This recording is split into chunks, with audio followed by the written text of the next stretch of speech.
예, 저 질의하기 전에 황인수 국장 관련된 답변 들을 내용이 있어서 좀 입장시켜 주셨으면 합니다. 네.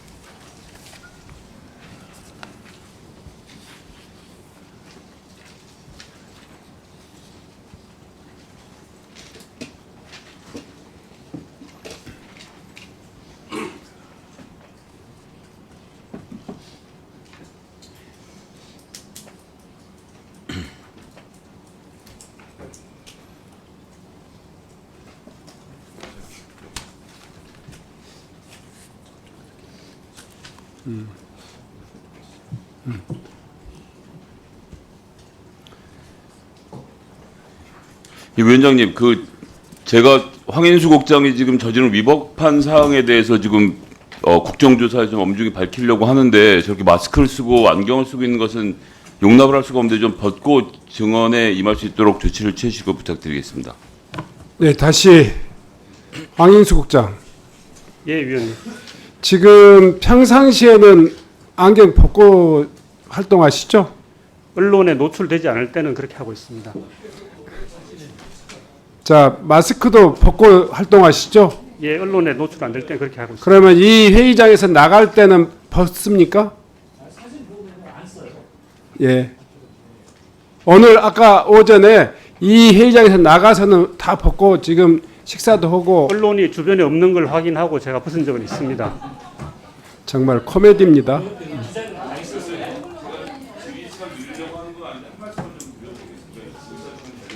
네. 국장님도 알고 계시죠? 정일천 교수. 국정원 1급 출신의 30년 동안 대공 요원이었고 10명의 그 대북 간첩을 전 세계 네트워크에 심은 분입니다. 이분 지금 교수 활동 중이고 방송에 나오고 책도 내고 계세요. 또 국정원 대구 수국장도 책까지 내고 활동하는데 본인이 의사진 발언. 자, 아니 저는 저렇게 지금 못한다고 생각하는데 내보내주죠. 자 잠깐만요. 자, 지금 방금 전에 제가 말씀드렸듯이 지금 이 진실화해위원회 홈페이지에 회의하는 모습, 증인의 모습이 직접 게재돼 있어요. 그러니까 알려고 한 게 아니라 지금 홍보하고 있다고. 이 지금 증인의 이 공개된 이 모습이 회의에 참석한 회의 사진을 진화위에서 직접 게재하고 있다고요. 두 번째, 방금 전에 여기서 이 증인이 퇴장하고 나서 밖에서 활동하는 사진이 지금 마스크 벗고 안경 벗고 지금 활동하고 있다고. 지금 증인의 이 공개되는 것을 두려워하는 이유는 그냥 일상적으로 사람들이 나를 알아볼까 봐가 아니라 특정한 목적을 가지고 있는 사람이 저의 전력과 관련해서 파악할 것이 두려워서 지금 그러고 있는 거 아닙니까? 전혀 그렇지 않습니다. 자, 두 번째요. 우리 지금 국회 정보위원회 출신인 이성근 의원님께서도 국정원법에 또 이런 사례가 없다는 거예요. 벗어주시기 바랍니다. 지금 안경 벗어주시기 바라요. 얼마든지 벗을 수 있습니다. 저는 뭐 저를 위해서 안 한 게 아니고 네. 그 저를 도와주신 분들한테 대한 적절한 보호 조치가 있으면 국회 차원에서 해주시면 저는 바로 지금이라도 벌 수 있습니다.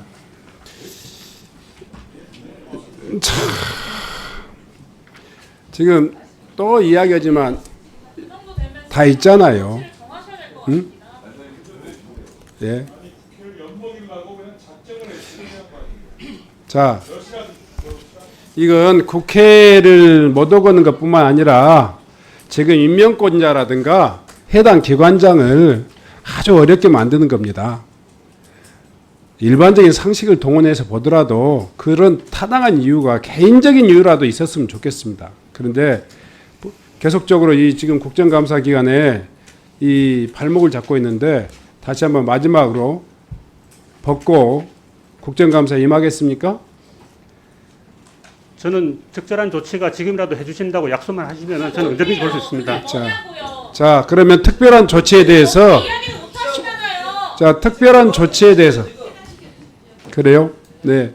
자, 특별한 조치에 대해서는 서면으로 위원회에다가 제출해 주시기 바랍니다. 자, 뭔데 국민의 대표들이 있는 이 국회를 이렇게 황인수 국장 특별한 조치라는 것에 대해서 요구하는 조치가 있다면 서면으로 저희 위원회에 제출해 주시고요. 우선 퇴장해 주시기 바랍니다. 네, 그렇게 하겠습니다. 그러면 김성애 의원님 질의해 주시기 바랍니다. 네, 고양시 갑 국회의원 김성애입니다. 진하희 위원장님께 몇 가지 좀 여쭤보도록 하겠습니다. 한국 전쟁 당시 한평에서 벌어졌던 군경의 민간인 희생 사건 알고 계시죠? 1기부터 10여 차례 진상규명이 이루어지면서 이승만 정권의 경찰과 군인이 빨갱이 부역자 잡겠다고 한평 일대 민간인들을 무차별적으로 총살하는 등 대략 1000명 넘게 학살당한 사건 밝혀진 바가 있죠? 예, 여러 차례 한평 사건에 대해서 진실 규명한 예가 많습니다. 그 과정에서 위원장님하고 황인수 국장 그 직권 남용해서 재조사했던 혐의로 고발당한 사건 이것도 한평에서 벌어진 건이죠? 한평 사건 중에 한 건에 대해서 그러니까 다시 한번 살펴본 부분이 문제가 있다, 직권 남용이다라는 형식으로 고발되어 있는 것으로 알고 있습니다. 다시 한번 누가 살펴보셨어요? 네, 다시 한번 살펴보라고 지시는 누가 하셨어요? 제가 지시했었습니다. 자, 한번 보시죠. 일단 67차 위원회 회의 당시에 김모 씨에 대한 사건 보류하고 나머지에 대해서는 진상 규명을 했죠. 원안에 대해서 의결하도록 하겠습니다. 이거 위원장님 하신 의결이죠? 예, 맞습니다. 이게 진상이 규명된 거 아닙니까? 그러면 규명되고 나면 이게 언제 이제 배포됐는지 보면요. 그다음 보시면요. 의결된 다음에 통지일이 보면 2023년 11월 보통 지체 없이 대략 보름에서 한 달 안에 통보가 되는데 이 건에 대해서만 24년 2월 2달이 넘게 늦게 됐습니다. 왜 지체가 됐죠? 이거 원래 과거사 정리법 28조 1항에 따라서 진실 규명을 한 경우는 지체 없이 통보하도록 되어 있는 거 아닌가요? 보통은 수정 과정과 보완 과정을 거쳐서 2주 내지 4주 내에 통보하도록 되어 있습니다. 그보다 길었죠? 다만 예, 그 사건에 관해서는 추가적으로 확인할 부분이 있어서 확인한 이후에 통보했기 때문에 2달 정도가 소요되었습니다. 그런데 이제 과거사 정리법을 보면요. 이의 신청을 할 수 있는 건 신청인에게만 자격이 있습니다. 위원장님이 이의 신청할 자격이 있으세요? 저는 이의 신청으로 본 것은 아니고 재조사하실 자격이 있으세요? 사실 확인을 추가로 했던 것입니다. 무슨 사실을 확인하셨죠?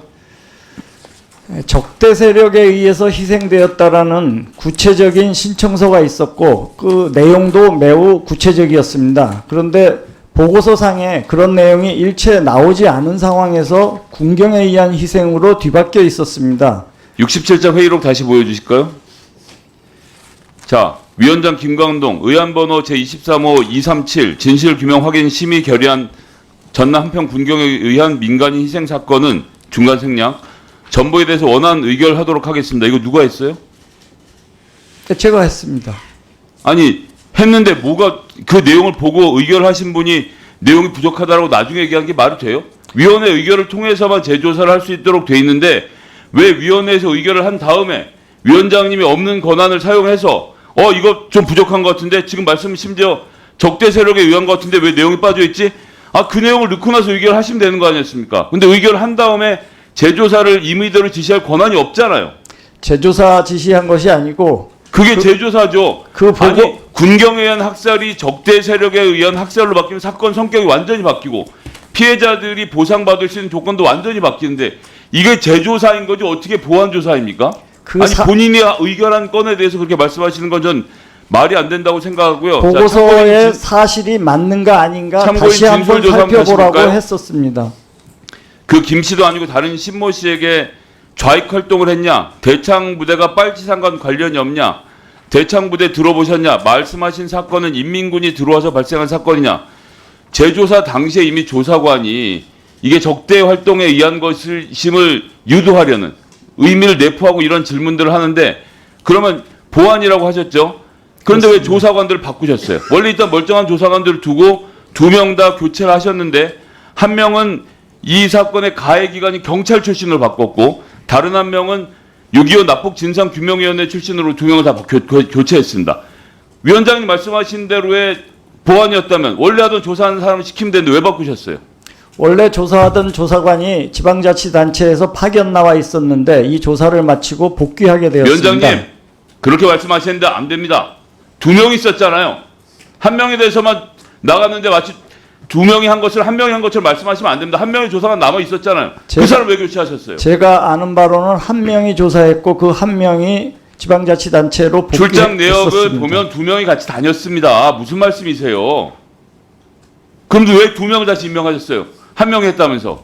벌써 위원장님 지금 답변을 제대로 못하고 계시지 않습니까? 한 분은 기록 제조사 지시자가 지금 위원장님을 답변하셨는데 저희한테 서면 답변 보낸 거 보죠. 황인수 조사 1국장이 지시를 했다라고 처음에 9월에 답변을 했다가 10월에 김광동 위원장과 위원회 지적했다라고 바꿉니다. 아니 제조사위원 지금 과거사 위원회는 위원회 결정 사안을 위원장이 지시하면 조사할 수 있도록 돼 있는 겁니까? 이게 가능합니까? 이러니까 올간 아니에요? 앞에서 말씀드렸듯이 제가 황인수 1국장을 불러서 사실관계를 한 번 더 살펴봐라. 그러면 왜 처음에 황인수 조사 1국장이 재조사했다고 거짓말 답변하셨습니까? 9월에. 저의 지시를 받아서 황인수 국장이 그렇게 또 10월에 하셨고요. 9월에 답변 안 하셨다고요. 서류 작성부터가 엉터리인 겁니다. 왜냐하면 위원회 의결 사안에 대해서는 위원장님도 바꿀 권한이 없는데 그런 재조사를 지시한 거를 담당자도 쓸 수가 없으니까 황인수 국장이 지시했다고 하다가 나중에야 위원장이 지시라고 답변을 바꿔서 제출할 정도로 지금 엉망진창으로 진행되고 있으니까 이 고발을 당하신 것임을 좀 봐야 되겠고요. 아닙니다. 일관되게 제가 지시했고 그 지시를 받아서 황인수 국장이 제가 또 설명 조사관을 보여드렸으니까 지정했습니다. 예, 됐습니다. 그렇게 보지 않고요. 결국은 법적 권한이 없는데 재조사를 지시한 것은 이승만 정권 하에서 벌어졌던 군경 사건을 어떻게든 좌익 사건으로 돌려보겠다는 김광동 위원장님과 그다음에 간첩 색출에 골몰하고 있는 황인수 국장 두 사람이 이념의 잣대를 갖고 이걸 판단한 겁니다. 진실화해위원회가 뭡니까? 진실을 밝혀서 역사와 화해를 하게 만드는 거고 그 과정에서 국가가 부끄러운 일을 했다면 사과를 하면 되는데 그 사과를 하지 않고 이거 빨갱이가 한 거 아니야? 라고 재조사를 지시해 놓은 상태인데 만약 이 문제로 기소당하시면 사퇴하시겠어요? 그 김성회 의원님이 우려하시는 바로 그 부분을 확인하고자 했던 것입니다. 의결 전에 하셨으면 될 거 아닙니까? 의결한 다음에 한 행위에 대해서 말씀드린 거고요. 결제 다시 전 한번 여쭤봅니다. 결제 전에 이렇게, 마지막 확인을 한 다시 것입니다. 한번 여쭤봅니다. 이렇게 결정 나면 그래서 기소가 이 건으로 직권남용으로 기소가 되면 김광동 위원장님 그 전에 사퇴하시겠습니까? 그 수사 결과가 나면은 그것을 보고 판단하겠습니다. 네. 고생하셨습니다. 다음은 존경하는 김상욱 의원님